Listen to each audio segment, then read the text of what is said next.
नमस्कार दोस्तों, क्या आप जानते हैं आज यूपी में किसानों, नौकरियों और योजनाओं को लेकर बड़े ऐलान हुए हैं। बस 5 मिनट दीजिए और जानिए वो 25 ताज़ा ब्रेकिंग खबरें जो आपके लिए जानना बेहद जरूरी है। लेकिन उससे पहले आप ये वीडियो किस जिले से देख रहे हैं, हमें कमेंट में जरूर बताइए। यूपी सरकार ने महंगाई भत्ता और राहत में 3% की बढ़ोतरी की घोषणा की, जिससे राज्य कर्मचारियों और पेंशनर्स को जुलाई 2025 से 55% के बजाय 58% तक का लाभ मिलेगा।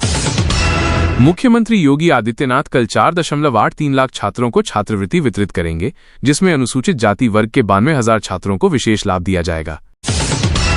अयोध्या दीपोत्सव 2025 में 28,11,101 दीप जलाकर एक नया विश्व रिकॉर्ड बनाया जाएगा, जिससे अयोध्या का नाम फिर से इतिहास में दर्ज होगा। उत्तर प्रदेश पावर कॉर्पोरेशन ने नए कनेक्शनों के लिए स्मार्ट प्रीपेड मीटर की लागत 6 गुना बढ़ा दी है, जिससे उपभोक्ताओं में नाराजगी देखी जा रही है। राज्य सरकार ने दिवाली बोनस की घोषणा की है, जिसमें करीब 14.82 लाख सरकारी कर्मचारियों को 6,908 रुपये तक का बोनस दिया जाएगा। राहुल गांधी ने आरोप लगाया कि रायबरेली में दलित व्यक्ति की हत्या के बाद प्रशासन ने पीड़ित परिवार के साथ अपराधियों जैसा व्यवहार किया है। मुख्यमंत्री योगी आदित्यनाथ ने कहा कि आरजेडी और कांग्रेस जैसी पार्टियां वंशवाद को बढ़ावा दे रही हैं और विकास की राजनीति को पीछे छोड़ रही हैं। अयोध्या नगर निगम दीपोत्सव 2025 को भव्य बनाने में जुट गया है। सड़कों की सजावट, रोशनी और सुरक्षा इंतजामों पर तेजी से काम जारी है। विकसित उत्तर प्रदेश 2047 अभियान में अब तक 21.5 लाख नागरिकों ने भाग लिया है और कृषि, शिक्षा व रोजगार सुधारों पर अपने सुझाव दिए हैं। मिशन शक्ति 5.0 के तहत महिला सुरक्षा को लेकर अभियान तेज किया गया है, जिसमें 1 लाख से अधिक निरीक्षण, 2,542 FIR और 3,972 गिरफ्तारियां हुई हैं। उत्तर प्रदेश में स्वच्छ वायु योजना शुरू की गई है, जिसके तहत प्रदूषण नियंत्रण और PM 2.5 स्तर को कम करने के प्रयास किए जाएंगे। विश्व बैंक के अधिकारियों ने उत्तर प्रदेश के कृषि मॉडल को वैश्विक उदाहरण बताया है और कहा है कि ये छोटे किसानों के लिए प्रेरणा है। स्मार्ट मीटर की नई दरों को लेकर विवाद जारी है, क्योंकि ग्रामीण और किसान वर्ग के लिए मीटर की लागत कई गुना बढ़ गई है। कानपुर और बरेली में आई लव मोहम्मद पोस्टर विवाद के बाद धार्मिक तनाव बढ़ गया है, जिससे प्रशासन अलर्ट मोड पर है। विकसित उत्तर प्रदेश 2047 योजना के तहत सरकार ग्रामीण इलाकों में जनता की भागीदारी बढ़ाने और विकास परियोजनाओं को तेज करने पर जोर दे रही है। उत्तर प्रदेश सरकार ने सभी दिव्यांगों के लिए हर संभाग में रिहैबिलिटेशन सेंटर स्थापित करने का निर्देश जारी किया, जिससे स्वास्थ्य, रोजगार एवं सशक्तिकरण की नई पहल को गति मिलेगी। उत्तर प्रदेश में 14 अक्टूबर से मेड इन यूपी इलेक्ट्रिक वाहनों को ही सब्सिडी मिलेगी। केवल वहीं बने और पंजीकृत EVs को कर और पंजीयन छूट दी जाएगी। सीएम योगी ने इन्वेस्ट यूपी को पुनर्गठित करने एवं प्रमुख महानगरों में सैटेलाइट कार्यालय खोलने की मंजूरी दी, जिससे निवेश सुधार और परियोजनाओं की निगरानी बेहतर होगी। प्रदेश के ग्राम पंचायतों को मजबूत करने के लिए नए उपाय लागू किए गए हैं। प्रत्येक जिला पंचायत में सिविल इंजीनियर या आर्किटेक्ट नियुक्त करना अनिवार्य किया गया। करीब 14.82 लाख सरकारी कर्मचारियों को दिवाली बोनस के रूप में 6,908 रुपये तक की विशेष वेतन राशि देने का निर्णय लिया गया। बजट का बोझ लगभग 1,022 करोड़ रुपए होगा। लखनऊ शहर को हरित शहर के रूप में विकसित करने के लिए कई बड़े शहरी विकास प्रोजेक्ट शुरू किए जा रहे हैं, जिसमें नदी उत्सर्जन, जैव विविधता पार्क और पर्यावरण सुधार शामिल हैं। प्रदेश में ब्रांडेड होटलों में निवेश तेजी से बढ़ रहा है।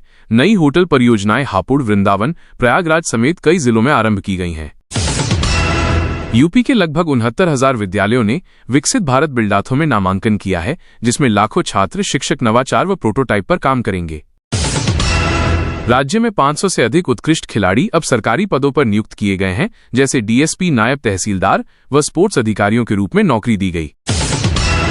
एक दिया राम के नाम ऐप के माध्यम से विश्व भर से भक्त डिजिटल रूप से दीप जला सकते हैं और रामलला को पूजा अर्पित कर सकते हैं। मांग की जा रही है कि प्रदेश सरकार किसानों की पेंशन योजना शुरू करे, ताकि वृद्ध एवं निराश्रित किसान आर्थिक रूप से सुरक्षित हो सकें। ये प्रस्ताव फिलहाल चर्चा में है। यूपी में मकान खरीदने वालों के लिए आवास विकास परिषद ने दिवाली ऑफर जारी किया है। बुकिंग पर 15% छूट मिल सकेगी यदि आवेदन 31 जनवरी से पहले करें। उत्तर प्रदेश में 13 अक्टूबर को तापमान में गिरावट देखने को मिली। कानपुर में न्यूनतम तापमान 14.8 डिग्री सेल्सियस तक पहुंच गया। आने वाले दिनों में ठंड बढ़ने की संभावना जताई गई। आई लव मोहम्मद नारों को लेकर उत्तर प्रदेश में लगातार विरोध प्रदर्शन जारी है। पुलिस द्वारा गिरफ्तारी और घटनाओं पर नियंत्रण की कोशिश की जा रही है। एक पुराने केबल कार दुर्घटना का वीडियो वर्तमान में यूपी की नई परियोजनाओं से जोड़कर सोशल मीडिया पर फैलाया जा रहा है। प्रशासन ने इसे झूठा बताया है। किसान अवशेष जलाने पर सख्त निर्देशन। मुख्यमंत्री योगी आदित्यनाथ ने पराली जलाने पर रोक का आदेश दिया और सैटेलाइट मॉनिटरिंग द्वारा निगरानी सुनिश्चित करने को कहा। ओबीसी आयोग फिर से 0 पदों पर। उत्तर प्रदेश ओबीसी आयोग सहित कई संवैधानिक निकायों के अध्यक्ष एवं सदस्य अब खाली हो गए हैं। नियुक्तियों में देरी बनी हुई है। भदोही में अंतर्राष्ट्रीय कालीन मेला और कारपेट एक्सपो का शुभारंभ मुख्यमंत्री योगी ने किया। व्यापारियों को नई बाजार संभावनाओं पर बल दिया और निर्यात बढ़ाने की दिशा में कदम उठाया। उत्तर प्रदेश सरकार ने IGRS integrated grievance redressal system की सितंबर रिपोर्ट जारी की। आवेदकों के शिकायत निवारण में पारदर्शिता और गति लाने पर जोर दिया गया। रायबरेली में दलित युवक हरियम बामलिकी की हत्या मामले में मुख्यमंत्री योगी ने कहा कि हर आंसू का हिसाब होगा, दोषियों पर सख्त कार्रवाई की जाएगी। लखनऊ में उप मुख्यमंत्री ब्रजेश पाठक ने 2.17 करोड़ रुपए की विकास परियोजनाओं का उद्घाटन किया, जिससे शहर के बुनियादी ढांचे को मजबूती मिलेगी।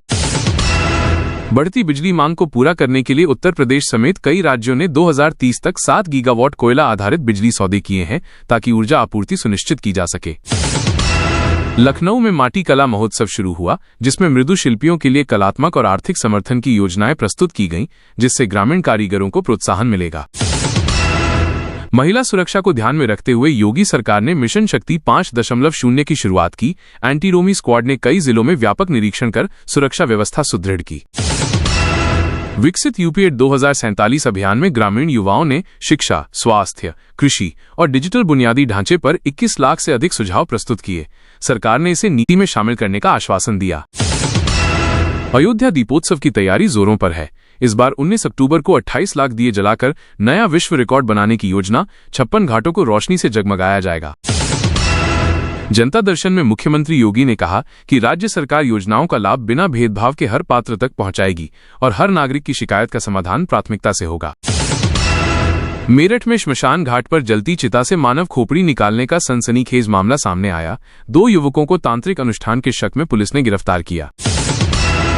मौसम विभाग ने अनुमान लगाया है कि 17 अक्टूबर तक यूपी में गर्मी बनी रहेगी।